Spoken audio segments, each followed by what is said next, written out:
فرش التراب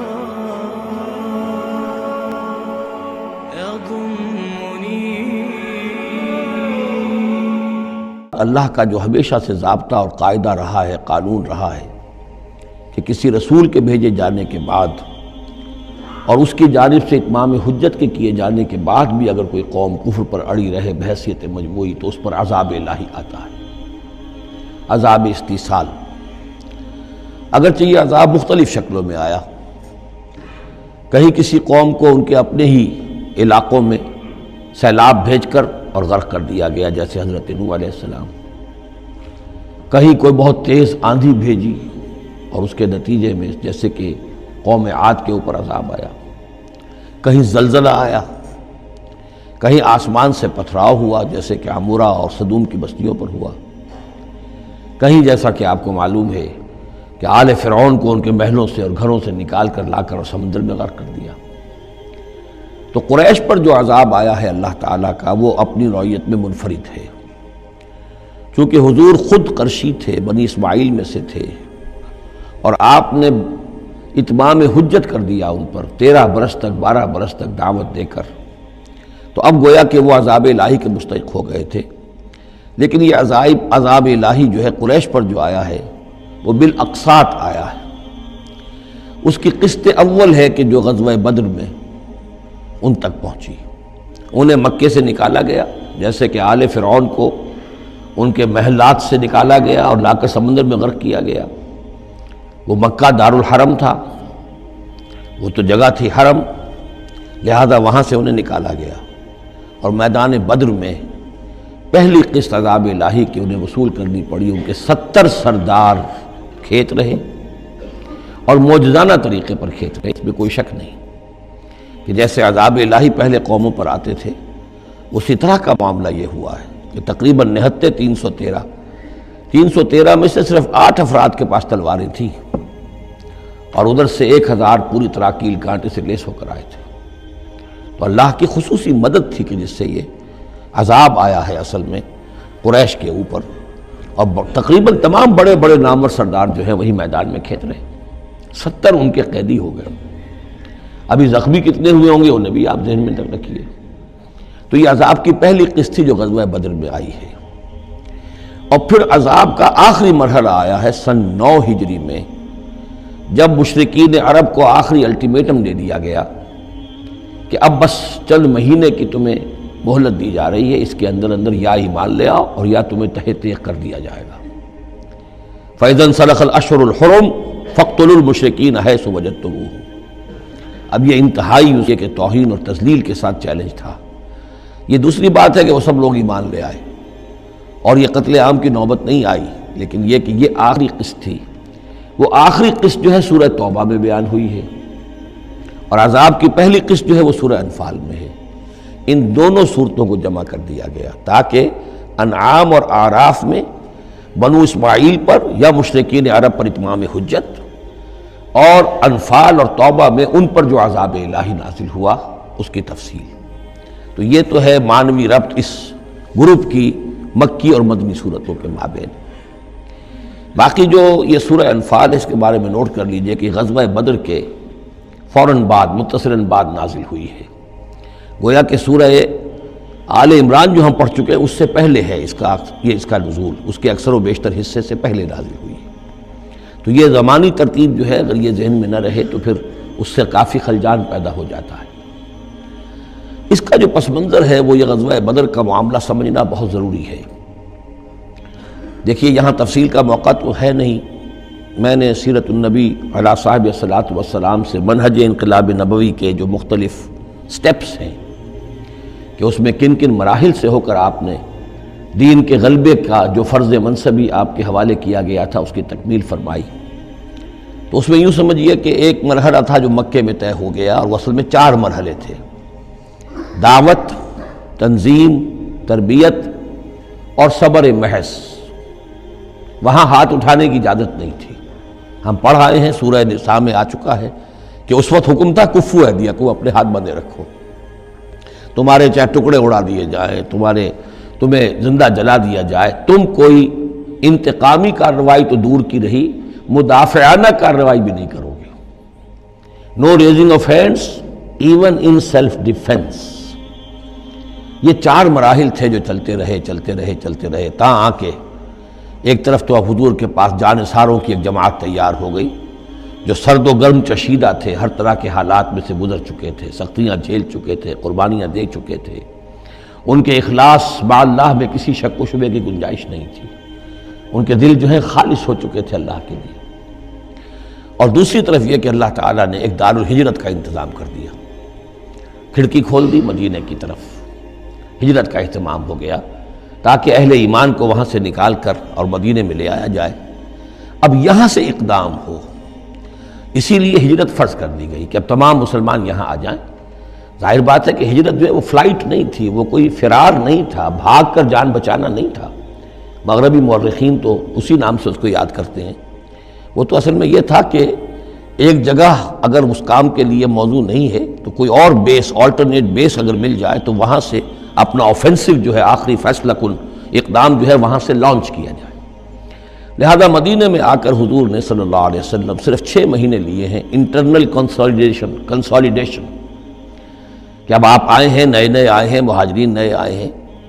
تو ایک تو یہ کہ ان 6 مہینے میں آپ نے مسجد نبوی تعمیر کر لی، مرکز بن گیا، گورنمنٹ ہاؤس بھی ہو گیا یہ، اور پارلیمنٹ ہاؤس بھی ہو گیا، دارالندوہ بھی ہو گیا، دارالعلوم بھی ہو گیا، خانقاہ بھی ہو گئی، عبادت گاہ بھی ہو گئی، مرکز ہو گیا. ثانیاً آپ نے انصار اور مہاجرین کے اندر مواخات کرا دی، ایک انصاری ایک مہاجر بھائی بنا دیا. تیسرے یہ کہ آپ نے بہت بڑا کام یہ کیا کہ جو یہود کے قبیلے وہاں آباد تھے ان کو آپ نے ان کے ساتھ ایک معاہدہ کر لیا، جوائنٹ ڈیفنس آف مدینہ، میثاق مدینہ، مدینہ کی ایک مدافعت جو ہوگی وہ مشترک ہوگی. کوئی بھی حملہ آور آئے گا باہر سے تو مل کر مسلمان اور یہودی اس معاملے میں ایک ملت ہوں گے اور دفاع کریں گے مدینہ کا.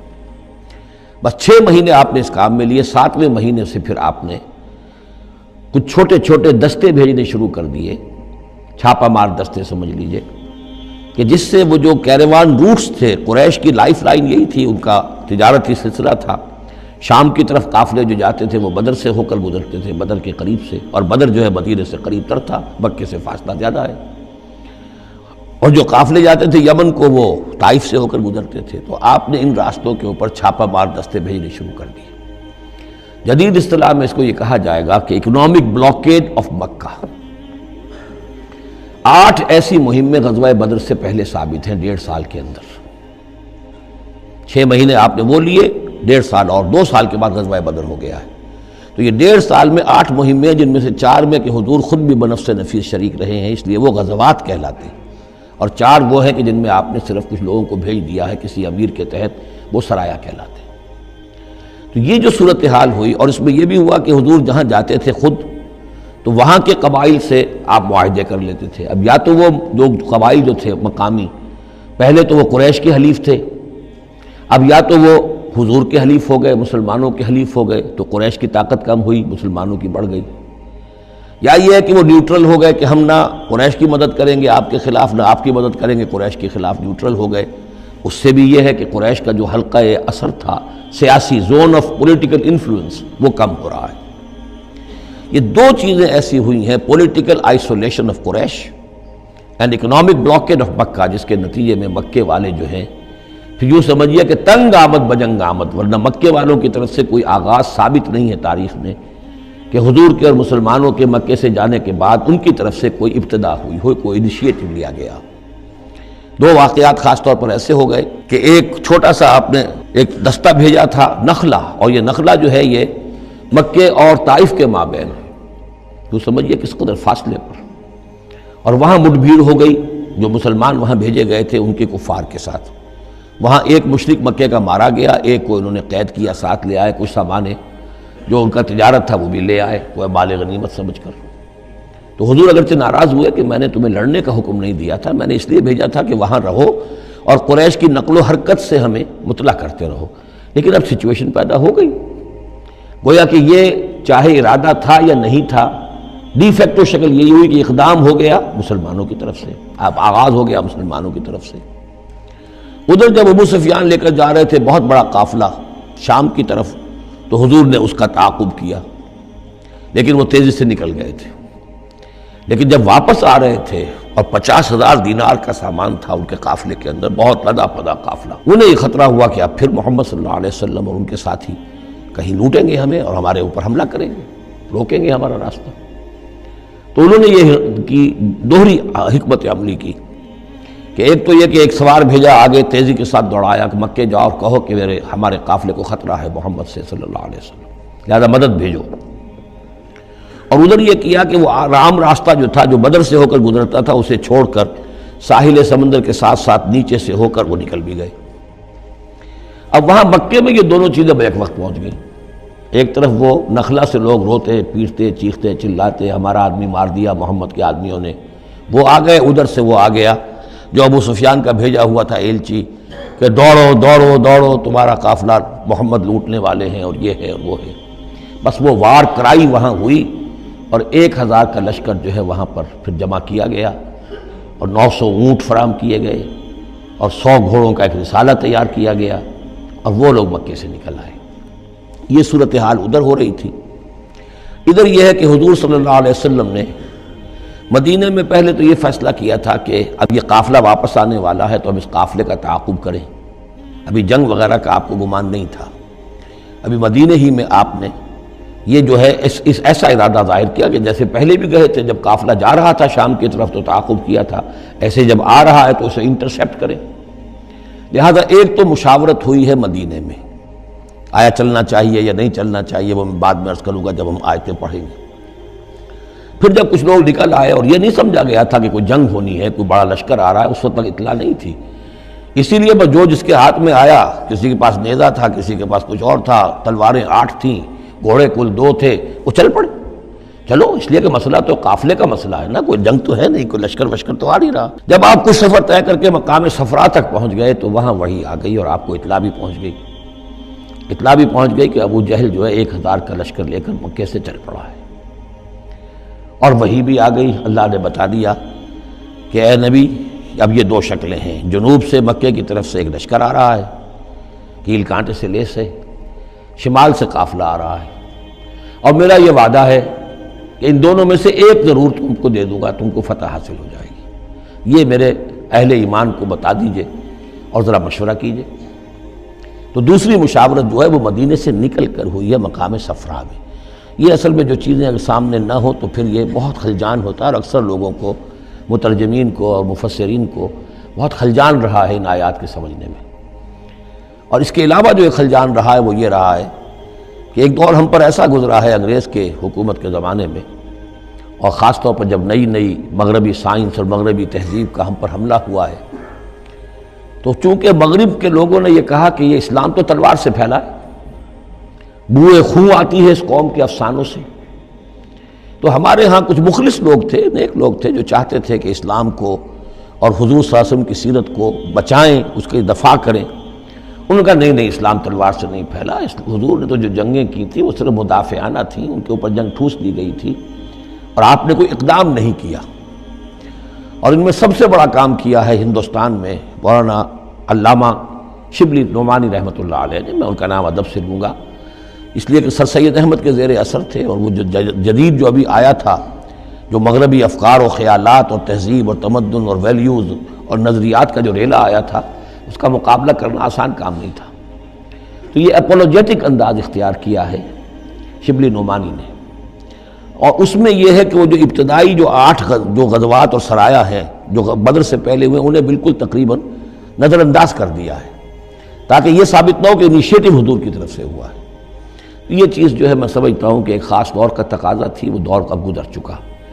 اب اسلام کا یہ فکر کہ اسلام ایک مکمل دین ہے، یہ اپنا غلبہ چاہتا ہے، اور حضور کو بھیجا گیا تھا اس لیے کہ دین کو غالب کریں، اور دین کو غالب کرنے کی جد و جہد ایک انقلابی جد و جہد ہے۔